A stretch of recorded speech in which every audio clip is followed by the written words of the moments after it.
नमस्कार दोस्तों, मैं राहुल सिंह रायावत स्वागत करता हूं आपका मेरे यूट्यूब चैनल पर। दोस्तों, जैसे कि हम एसएससी जीडी 2024 के प्रीवियस ईयर मैथ के क्वेश्चन कर रहे हैं, तो आइए स्टार्ट करते हैं पहले क्वेश्चन के साथ। लिखा है 10 वर्षों के लिए प्राप्त साधारण ब्याज उस धनराशि का 2/5 है। वार्षिक ब्याज दर निकालो।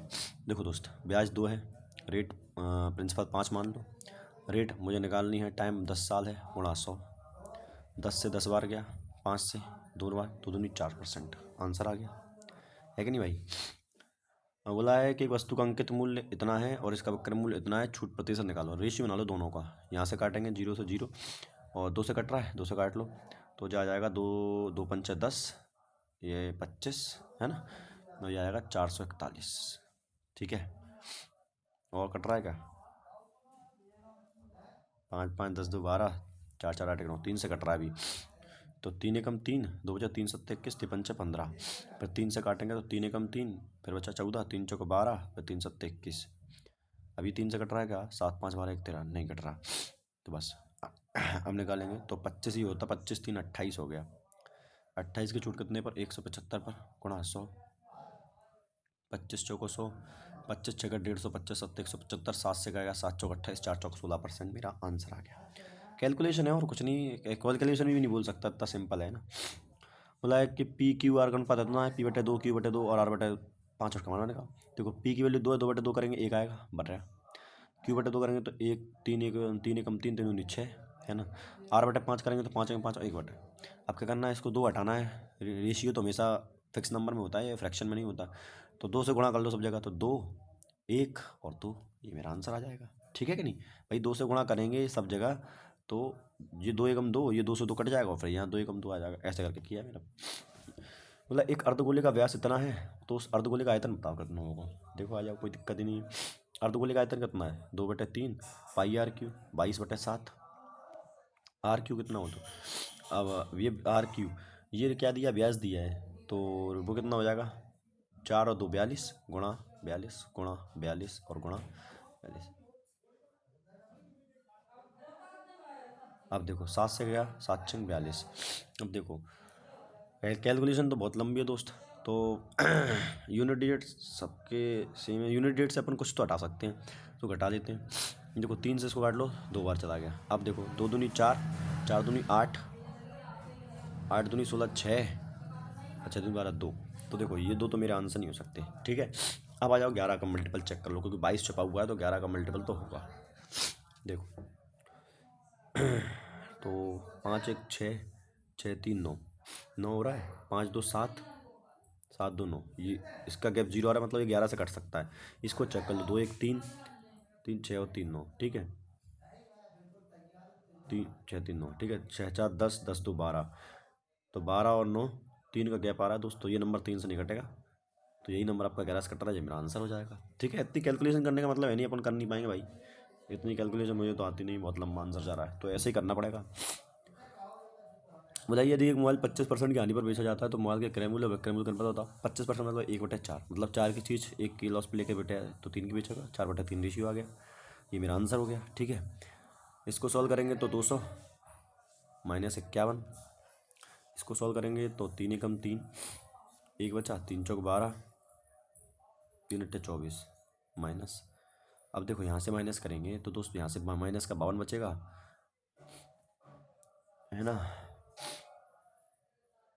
अच्छा माइनस का प्लस है, ये दोनों सारे ही प्लस हैं, ये क्या बने बस 8, और 8 में से एक बन 9, ये 8 क्या आएगा यूनिट डिजिट, 8 में से क्या आएगा 7 बचेगा, 7 सबका ही यूनिट डिजिट 7 है, तो कुछ नहीं करना पड़ेगा, बस 3 ये हो जाएगा 348, 348 में से बस क्या घटा लो, 51 घटा लो, तो 8 में से 1 गया 7, तो 97 मेरा आंसर है यार, कैसी बात कर रहा हूँ, है ना। 14 में से 5 जाएंगे कितना बचेगा, तुम बताओ, 9 बचेगा, है ना। ठीक है, चलो आ जाओ। बोला एक साइकिल का 10% की वार्षिक दर से ब्याज से घटता है, 3 वर्ष बाद अंकित 3 वर्ष के अंत में इसका मूल्य इतना हो जाता है, तो उसका क्रय मूल्य बताओ। 10% घटना मतलब 10 से 9, और 3 वर्ष की बात है तो क्यूब कर दो, क्या कर दो,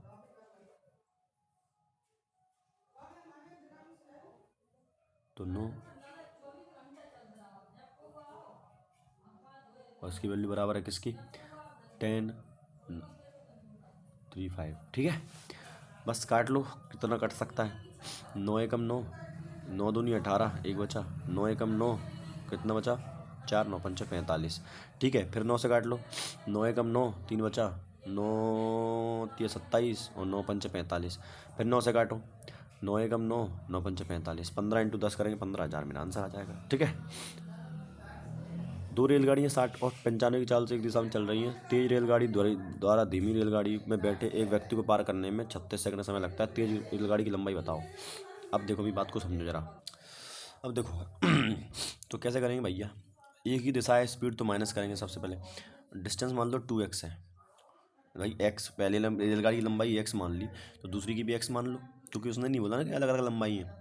दोनों की लंबाई 2x हो गई बटे, याद रखना ये मीटर मानिए, तो इस किलोमीटर को जब स्पीड घटेगी तो ये 35 आएगा, लेकिन इस 35 को अपन को किलोमीटर में मीटर पर सेकंड में चेंज करना पड़ेगा, तो ऊपर 5 और नीचे 18 आता है, 18 प्लेट के ऊपर चला जाएगा। और कितने सेकंड में पार कर रहा है, 36 सेकंड में पार कर रहा है। 18 से 2 बार गया, 2 से 2 चला गया, 35 पंचे 25, हाथ लाई 2, 5 दिए 15, 2 17, 175। एक सेकेंड क्या हो गया है, आई एम सो सॉरी दोस्त। क्वेश्चन ये है कि रेलगाड़ी द्वारा धीमी रेलगाड़ी में बैठे एक व्यक्ति को पार करने। अब देखो व्यक्ति को पार कर रहा है दोस्त, अगर व्यक्ति को पार करेगा तो व्यक्ति की तो कोई लंबाई नहीं होती, व्यक्ति क्या नहीं होती, कोई लंबाई नहीं होती दोस्त, तो ये 2 नहीं यहाँ पे आएगा। अब जब अगर 2 नहीं आएगा तो ये 2 से पन्ना काटा होगा यहाँ पर, इस 2 से दोबारा मल्टीप्लाई कर देंगे तो 175 का दूने कितना होता है 350, ही मेरा आंसर हो जाएगा।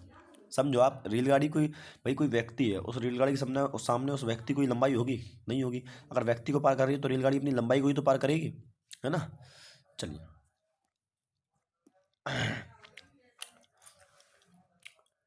36 को 10 से भाग देने पर शेष में कितना होगा, तो देखो 30 तो पूरे पूरे चला जाएगा, 6 की पावर 10 कितना कितना भी कर लो आप, तो लेकिन देखो भैया 30 प्लस 6 से लिख सकते हो कि नहीं सकते हो, चलिए भाई 30 तो पूरा पूरा कट ही जाएगा, बचा 6, 6 की पावर कितनी भी कर लो, और 6 से जब डिवाइड देंगे तो लास्ट में कितना बचेगा, 6 ही बचेगा यार।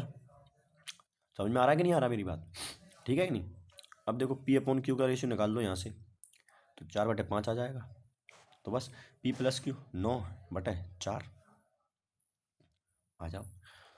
नीले और लाल रंग की टोपियाँ कुल 36 टोपियाँ, नीले रंग की टोपियों का औसत मूल्य 14 है, 54 है सॉरी, और लाल रंग की टोपियों का औसत मूल्य 36 रुपये है, और सभी टोपियों का औसत मूल्य कितना है 46 रुपये है। रेशियो निकाला लो यहाँ से, तो 46 6 8 आ गया यहाँ से, 10 आ गया यहाँ से, 2 से 5, 2 से 4। पूछा क्या लाल रंग की टोपियाँ, तो लाल रंग की टोपी ने बाद में लिखी 5 4 9 9 9, हमारे हिसाब से टोटल टोपी 9 है, उसके साथ चौथ एक की वैल्यू आ गई 4, और 4 की वैल्यू निकालनी तो 4 चौक 16, ये मेरा आंसर आ गया। ठीक है, आ जाओ आगे देखो। एक व्यापारी अपने वस्तु अंकन मूल्य 10% अधिक अंकित करता है, यदि वह 5% की छूट दे देता तो लाभ यानी बताओ। 10% की छूट मतलब देखो 110 में लिखेगा, अब 5% छूट दे देगा, तो देखो 10% कितना होता है 11, 5% छूट देगा तो 5.5 की छूट दे देगा, तो 110 पे 5.5 मतलब 4.4 है ना, तो 104.5 की बचेगा, तो मतलब कितना 4.5% का लाभ होगा। आगे क्वेश्चन देखो, रूपेश ने एक परीक्षा में 20% अंक प्राप्त किए और 20 अंकों से अनुत्तीर्ण हो गया, 70% अंक प्राप्त करता है तो उसे 5 उत्तीर्ण से 5 अंक अधिक प्राप्त होते हैं। उत्तीर्ण परीक्षा में उत्तीर्ण होने वाले अंकों कितने होंगे, देखो 20% अंक प्राप्त किए और 20 अंकों से अनुत्तीर्ण हो गया, मतलब 20 कम रह गए, अगर मैं इसको 20 दे दूँ तो ये पासिंग मार्क्स बन गए। ठीक है सर, अब देखो ये 70% अंक है और उत्तीर्ण से 5% ज़्यादा लिया है, अगर मैं 5 घटा दूँ तो ये भी पासिंग मार्क्स बन गए। ये दोनों बराबर होंगे कि नहीं होंगे सर, बिल्कुल बराबर होंगे।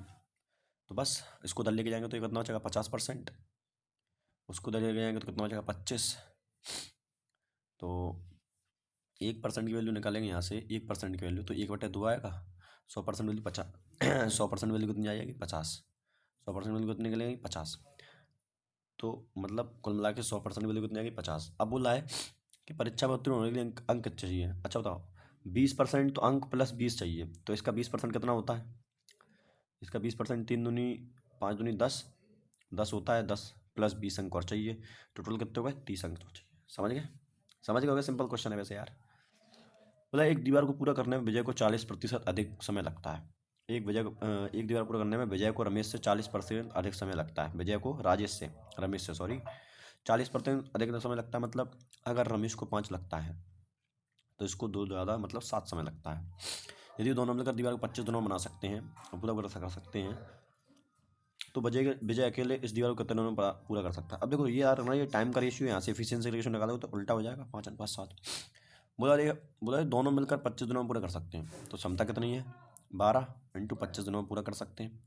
तो बोला है कि विजय अकेले कितने दिनों में पूरा करेगा, तो विजय कितनी क्षमता है 5 5 5 25 और 12 5 60 60 मेरा आंसर आ जाएगा। ठीक है। 2 अंकों की वह सबसे बड़ी संख्या कौन सी है जिसे 5 वृद्धि करने पर 4 और 5 दोनों से विभाज्य होती है। अब देखो ये दोनों ही ये लाल लाल हो गया इसलिए मैं छुपा नहीं पाया आंसर। 4 और 5 दोनों से कटेगी, इसका मतलब 20 से कटेगी कि नहीं कटेगी सर, बिल्कुल सही बात है। अच्छा 88 में 5 घटाऊंगा 93 होगा, 20 से नहीं कटेगा। इसमें 5 होगा 90 होगा, 20 से नहीं कटेगा। 94 5 99, 20 से नहीं कटेगा। 75 में 5 घटाऊंगा 80, सॉरी 5 जोड़ूंगा 80, 20 से कट जाएगा, जो मेरा आंसर आ जाएगा। एक फुटबॉल में 2 खिलाड़ी डब्ल्यू और एक्स का औसत 42 है, डब्ल्यू एक्स और वाई कोच का औसत 55 है। औसत निकालो।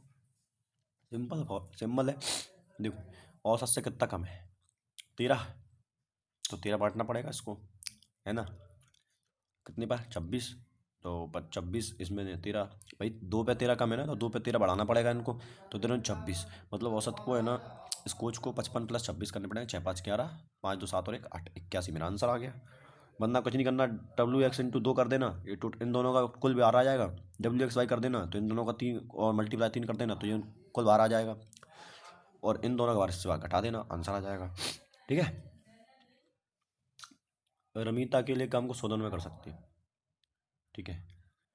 सुमन उस काम को 120 दिनों में कर सकती है, और नीतू उसी काम को 150। तो टोटल काम मान लो 60, क्षमता आ गई 6 5 4, तो करते तो उन्हें 6,000 रुपये का भुगतान किया जाता है। तो उसमें सुमन का हिस्सा बताओ। देखो 6 5 11 4 15, तो हमारे हिसाब से 15 रुपये मिलते हैं, लेकिन एक की वैल्यू कितनी आएगी 15 चौको 60, मतलब 4,000 रुपये। ठीक है, ये 400 रुपये बोला है। तो उसमें सुमन का हिस्सा बताओ। सुमन की क्षमता कितनी है 5, तो 5 चौका 20, यानी 2,000 रुपये। ठीक है। चलो एक वस्तु 3,300 में बेचने पर अर्जित लाभ उसी वस्तु को उतने में बेचने पर हुई हानि का 10 गुना है। मान के चलो कुछ वस्तु का मूल्य मान लो x है, और उसमें कितने बेचा मैंने, मतलब 3,300 में बेचा होगा कि नहीं बेचा होगा सर, बिल्कुल सही बात है। बेचने पर होने वाली हानि 10 गुना है किसके, लाभ की। हानि का 10 गुना है, और अगर उसे बेचा कितने में 2970, मतलब इतने में कोई हानि हुई। मान लेते हैं यहाँ पर एक ही हानि हो रही है, एक ही हानि हो रही है, तो लाभ कितने का होगा 10 का होगा। ये बात समझ में आता है कि नहीं आती है आपको, आती होगी भैया। देखो हानि अगर एक ही है तो हानि का जो 10 गुना लाभ हो रहा है, तो मतलब 10 एक का लाभ होगा। अगर देखो इस 3,300 में से मैं अपना प्रॉफिट घटा दूँ तो ये बेटा CP आ जाएगा। ऐसे ही इस 2970 में मैं अपना लॉस जोड़ दूँ तो मेरा ये CP आ जाएगा, और ये दोनों बराबर हो गए क्योंकि ये भी CP है और ये भी CP है। बस सॉल्व कर दो, इसको वहाँ लेके जाएंगे तो ये 9 ही हो जाएगा बराबर।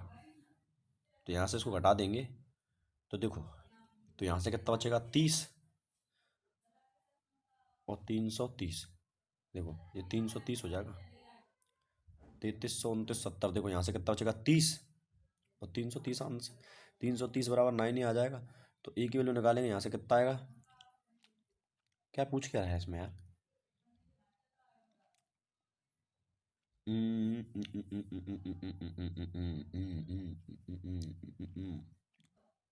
मुझे लग रहा माइनस गलत कर रहे हैं अपन, है ना। सोचो माइनस ही गलत कर रहे हैं। देखो तो 33 से मैं पहले 2970 घटाते हैं, आ जाओ।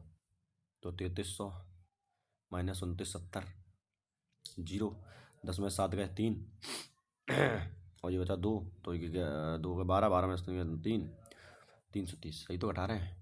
तो 330, अच्छा ये माइनस का 10 ये उधर जाएगा, प्लस का नहीं होगा भाई, 11 ये बेवकूफ़ हो गया बिल्कुल। तो कितनी आ जाएगा 30 बार, ए की वैल्यू आ गई 30, तो 10 की वैल्यू कितनी आएगी 300। पूछ क्या रहा है, तो हाँ प्रतिशत का लाभ अर्जित करने के लिए वस्तु का विक्रय मूल्य। अच्छा लाभ निकालना है मुझे, तो 10 की वैल्यू अपन ने कितनी निकाली है 300। तो दोस्त यहाँ से आ जाएगा मेरा आंसर 3900।